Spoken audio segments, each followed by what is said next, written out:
एक व्यापारी था।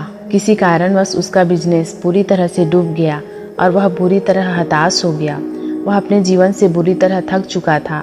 एक दिन परेशान होकर वह जंगल में गया और काफ़ी देर वहाँ अकेले बैठा रहा और कुछ सोचकर भगवान से बोला, मैं हताश हो चुका हूँ, मुझे कोई एक कारण बताइए, मैं क्यों न हताश हूँ, मेरा सब कुछ खत्म हो चुका है। भगवान ने जवाब दिया, तुम जंगल में इस घास और बांस के पेड़ को देखो। जब मैंने घास और इस बांस के बीज को लगाया था, मैंने दोनों की देखभाल की, बराबर पानी दिया, बराबर प्रकाश दिया। घास बहुत जल्दी बड़ा हो गया और उसने पूरे धरती को हरा भरा कर दिया। लेकिन बांस का बीज बड़ा नहीं हुआ। लेकिन मैंने बांस के लिए अपनी हिम्मत नहीं हारी। दूसरे साल घास और घनी हो गई, उस पर झाड़ियाँ आने लगी, लेकिन बांस का बीज वैसे का वैसा ही रहा। लेकिन मैंने फिर भी बांस के बीज के लिए अपनी हिम्मत नहीं हारी। तीसरी साल भी बांस के बीज में कोई वृद्धि नहीं हुई, लेकिन मित्र, मैंने फिर भी हिम्मत नहीं हारी।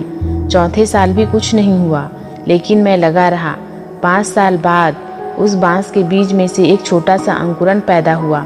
घास की तुलना में यह बहुत छोटा और कमजोर था, लेकिन केवल 6 महीने के बाद यह छोटा सा पौधा 100 फीट लंबा हो गया। मैंने बांस की जड़ को इतना बड़ा करने के लिए 5 साल का समय लगाया।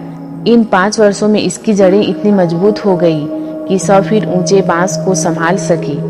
इस कहानी से सीख, जब भी जीवन में संघर्ष करना पड़े तो समझिए कि आपकी जड़ें मजबूत हो रही है।